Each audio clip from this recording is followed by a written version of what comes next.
교육감 선거 관련해서 한 말씀 드리겠습니다. 국민의 상식과 눈높이에서 진영을 불문하고 공분을 살 만한 일이 지금 서울시 교육감 선거에서 일어나고 있습니다. 과거 교육감 선거에서 후보를 매수해서 유죄가 확정되고 징역형의 실형을 살고 나온 소위 진보 교육감 광노현 씨가 국민의 혈세 30억을 토해내지도 않고 다시 서울시 교육감 선거에 나선다고 합니다. 자기 성공 위해서는 수단과 방법을 가리지 마라. 수단과 방법을 가리지 말고 무얼 해서든 이기기만 하면 된다는 것을 우리 학생들에게 가르치겠다는 겁니까?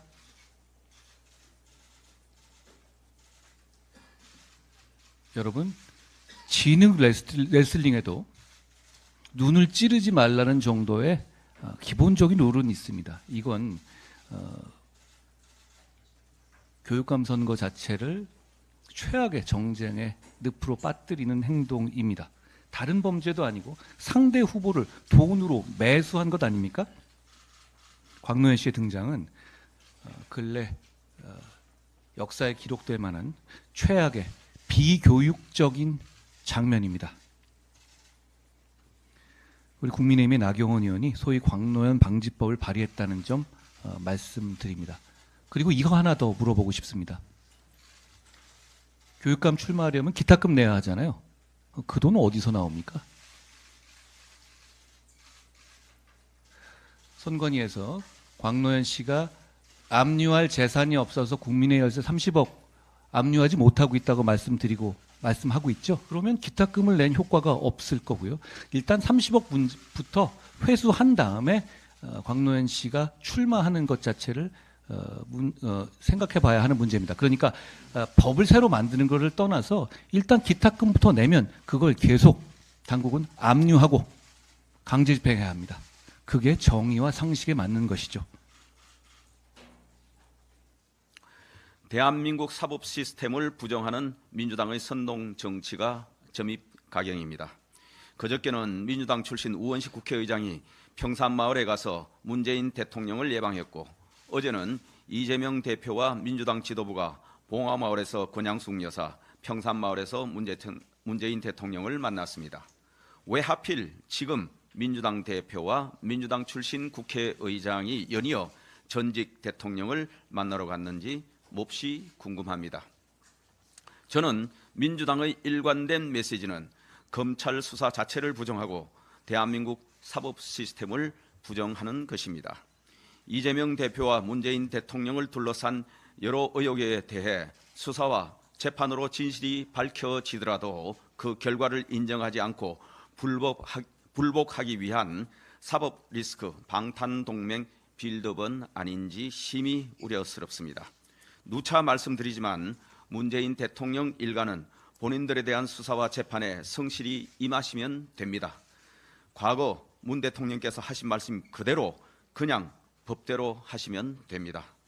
대한민국의 전직 대통령, 국회의장, 제1야당 대표가 모여 대한민국 사법 시스템을 부정하는 정치적 선동에 힘을 합치는 듯한 행태는 반드시 중단되어야 합니다. 현명하신 국민들께서 다 꿰뚫어 보고 계십니다.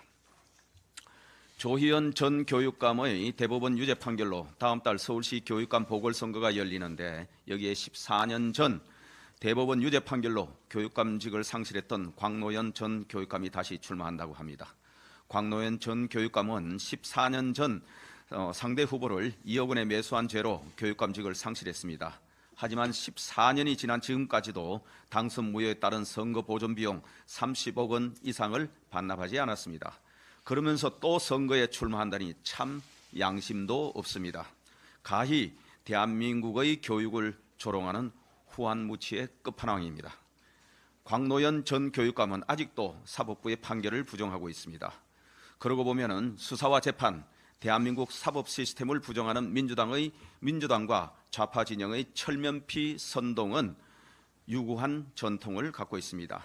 14년 전 광노현 교육감에서 시작되어 한명숙 전 총리, 한상균 전 민노총 위원장, 조국 전 법무장관을 거쳐 이제 이재명 대표와 문재인 대통령으로 이어지고 있습니다.